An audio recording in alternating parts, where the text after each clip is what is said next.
1월 15일 월요일 아침 이슈 레이더 시작하겠습니다. 신인규 기자, 안녕하세요. 안녕하십니까. 네. 자, 트럼프 상황 지켜보느라고 지금 눈이 퉁퉁 부어 있습니다. 지금 우리 신 기자. 자, 미국 현재 상황 어떤지, 트럼프 상황 어떤지 먼저 설명을 좀 해주시고 시작하시죠. 주말에 그 트럼프 미 공화당 대선 후보가 총격 피습을 당했습니다. 전체 6발의 총격이 있었고 그 가운데 한 발은 귀를 관통했다. 하지만 생명에 지장은 없다라는 게 현재까지 알려졌죠. 이번 사건은 이후에 미국 역사 교과서에 실릴 만한 사진, 그러니까 성조기 아래에 피 흘리는 대선 후보가 지지자들 결집을 호소하는 이 장면을 이제 영화 같은 장면을 또 만들어내면서 결과적으로 트럼프 후보의 당선 가능성을 매우 높였습니다. 미국의 폴리마켓이라고 해서 블록체인 기반으로 이 당선 가능성을 예측하는 돈의 흐름을 보는 이런 사이트가 있는데 여기서 트럼프 후보의 당선 가능성이 60%에서 70%로 높아졌습니다.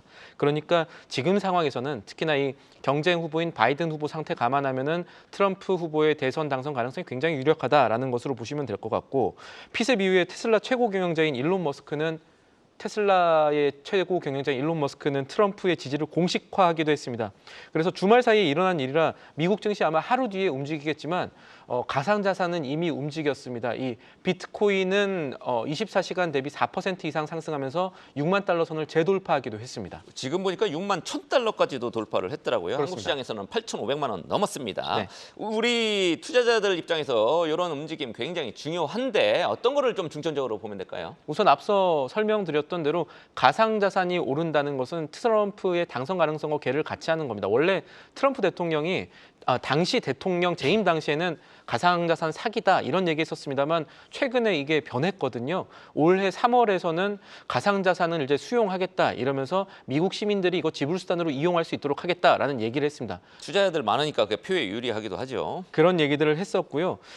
관련해서 국내 가상자산 관련주, 비덴트나 우리기술 투자 같은 곳들의 오늘장 움직임 눈여겨볼 만하겠습니다. 그리고 다른 측면에서 사실 트럼프의 당선 가능성은 세계의 이 지정학적 불안을 높이는 일이기 때문에 국내 증시에 아주 좋지는 않을 것이다. 적어도 트럼프 되면 전기차 부문은 타격 입지 않겠느냐 이런 시각도 여전히 존재합니다.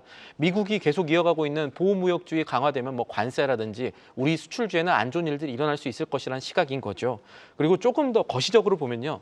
트럼프의 당선 가능성이라는 것은 미국이 현재 의회를 장악한 공화당 측 후보가 된다는 측면에서, 그리고 그동안의 트럼프 행보 봐왔을 때 미국의 인플레이션 재상승할 가능성 역시 있습니다. 이게 트럼프가 되면 2025년에 일몰이 예정이었던 미국의 감세안이 연장될 가능성이 있고, 그런 과정에서 이제 커브 스티프닝이라고 부르는 미국의 장단기 채권 수익률 그 곡선이 조금 더 가팔라진, 그러니까 장단기 수익률이 조금 계속 차이가 날 가능성 커질 수 있다라는 얘기가 돼서 결국 결과적으로 채권 매수 기회가 있을 수 있다라는 전망도 나옵니다. 물론 네, 국회를 뭐 더 많이 발행을 해야 될 테니까요. 맞습니다. 확대하고. 잘 짚어주셨습니다. 그리고 이제 여러 가지 불안한 상황이 더 커질 것이다라는 얘기들이 나오면 여기서도 희망을 찾는 분들 꼭 계시죠. 특히나 이런 불안 자체는 우리나라 방산주에는 관련성이 있다, 도움이 좀 될 수 있다라는 시각 역시 존재해서 방산주 모멘텀은 오히려 이게 나쁘지 않을 수 있다라는 시각 역시 존재합니다. 네, 방산주 뭐 국내 증시에서도 계속 달려왔었는데 추가적으로 더 호재를 만날 가능성 이렇게 짚어줬습니다. 자, 두 번째 이슈, 오늘 중국의 삼중전회 요게 개막을 나흘 일정으로 하죠. 삼중전회가 뭡니까? 이게 삼중전이라는 게 원래 5년마다 열리는 중국의 당대에서 세 번째로 열리는 회의라는 의미입니다. 이게 1978년이었죠. 이제 등소평, 덩샤오핑이 이제 개혁 개방 외쳤던 굉장히 이제 중요한 회의였었는데 매번 이 회의가 굉장히 이제 중요합니다. 그래서 말씀드린 대로 오늘부터 18일까지 열리게 되는데 원래 지난 연말에 열렸어야 되는데 이 당 지도부의 내홍으로 좀 미뤄줘 오다가 이번에 개막을 하고 중국의 경제 사회 문제에 대한 중장기 해결 방안, 아젠다 이런 것들이 나오는 자리입니다.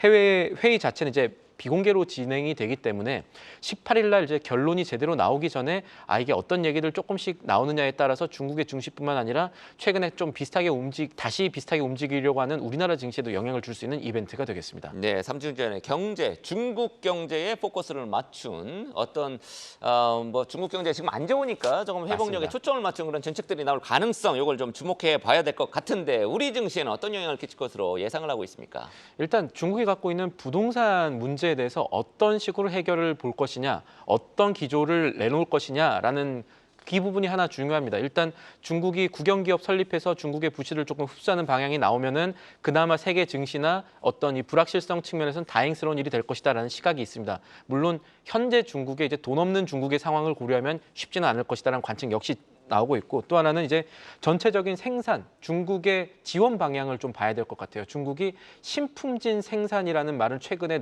내놓고 있습니다. 그러니까 적어도 우리나라에 영향을 줄 수 있는 새로운 생산 체계나 이런 것들에 대한 지원 방향이 좀 나오게 되면 우리나라한테는 오히려 약간 안 줄 수도 있는 것이고요. 또 하나는 지금 앞서가죠. 뭐 여러 분야에서 앞서간다는 얘기인데 예, 예. AI 또 로봇, 드론 이런 쪽에서는 중국이 좀 기술력을 조금 다지고 있는 것 같아요. 제가 하려는 말씀 이제 미리 해주셔서 맞습니다. 이제 그렇습니까? 로봇이라든가 특히나 또 하나 AI 플러스 이런 개념들을 조금 내놓을 것 같습니다. 그래서 이런 것들이 이제 세계 증시라든가 아니면은 앞으로 산업 방향 어떻게 보는지 이걸 좀 봐야 될 것 같고, 그래서 이 큰 틀에서는 이번에 나올 중국의 삼중전회가 최근에 중국의 리스크 프리미엄, 그러니까 중국 지금 어떻게 될지 모른다는 불확실성 커지고 있는 상황에서 이거 정상화할 수 있는 계기가 될 수 있다라는 시각이 하나 있는가 하면, 또 반대로 지금 중국 증시나 이런 데서 크게 변화를 줄 수 없을지도 모른다라는 걱정이 같이 있습니다. 그래서 18일까지 조금 중국 증시가 등락을 거듭할 수 있는 이벤트다라고 말씀을 드려야 될 것 같고, 결국 결과적으로 만약에 잘 나와서 중국 증시가 회복이 된다고 하면은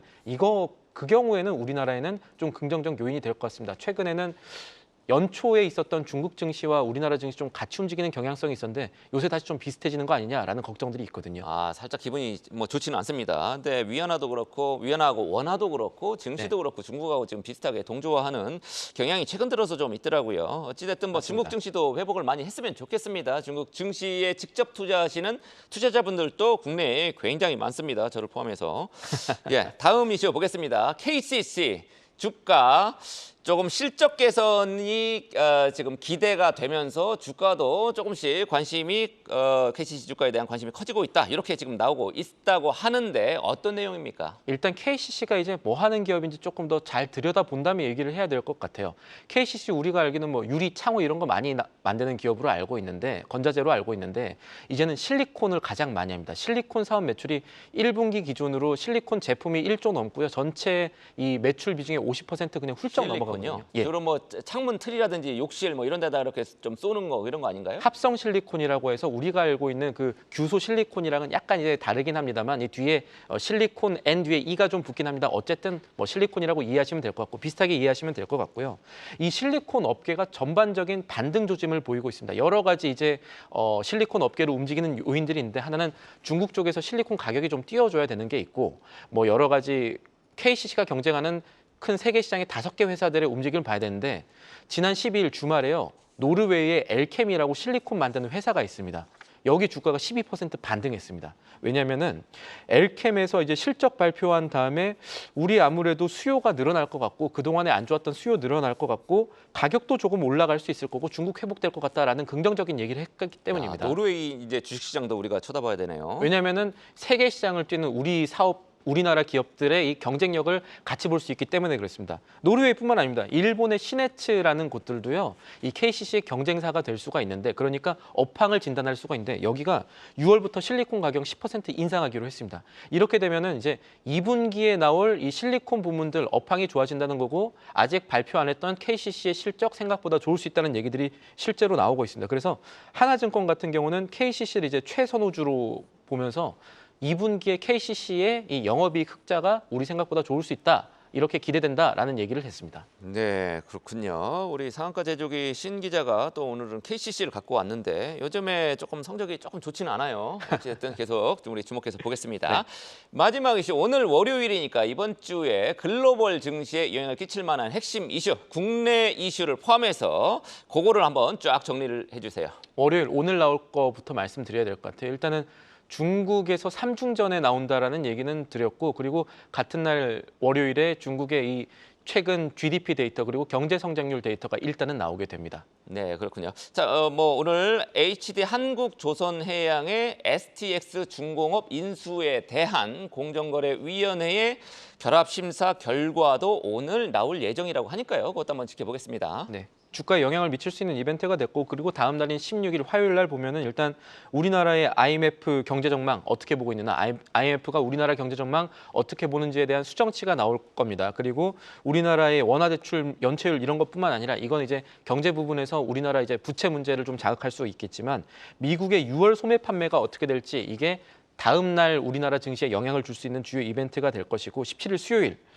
이때가 아마 확정은 아니지만 체코 원전에 대한 수주 결과 프랑스의 EDF와 우리나라의 컨소시엄들이 이제 한국전력기술 포함해가지고 여러 가지 주가에 영향을 미칠 수 있는 이벤트가 30조짜리 총 사업비 30조짜리 이벤트가 발생을 할 겁니다. 그리고 18일 날은 유럽도 이제 기준금리 어떻게 하느냐에 대한 문제가 나올 것이고 실적 부문으로 가면은 우리나라 반도체에 영향을 줄 수 있는 대만의 TSMC 실적 나옵니다. 넷플릭스 실적보다도 최근에는 이 기술주 TSMC 실적이 조금 더 중요할 것으로 보이고요. 그리고 19일인 금요일에는 우리나라 가상자산 이용자법이 시행이 됩니다. 이 시행 이후에 우리나라 가상자산 김치 프리미엄 어떻게 될지 이런 것들에 대한 영향을 줄 수 있는 이벤트까지 챙겨보실 수가 있겠습니다. 네, TSMC 보면 살짝 TSMC는 시가총액이 삼성전자의 2.5배인데 매출은 삼성전자가 2.5배 크죠. 그런데 이 주가 빨리 역전을 시켜야 되겠습니다. 자, 지금까지 신인기 기자 잘 정리를 해줬습니다. 계속해서 다양한 경제 이슈를 알고 싶다면 구독과 좋아요, 알림 설정 부탁드립니다. AI 캐스터 권미정이었습니다.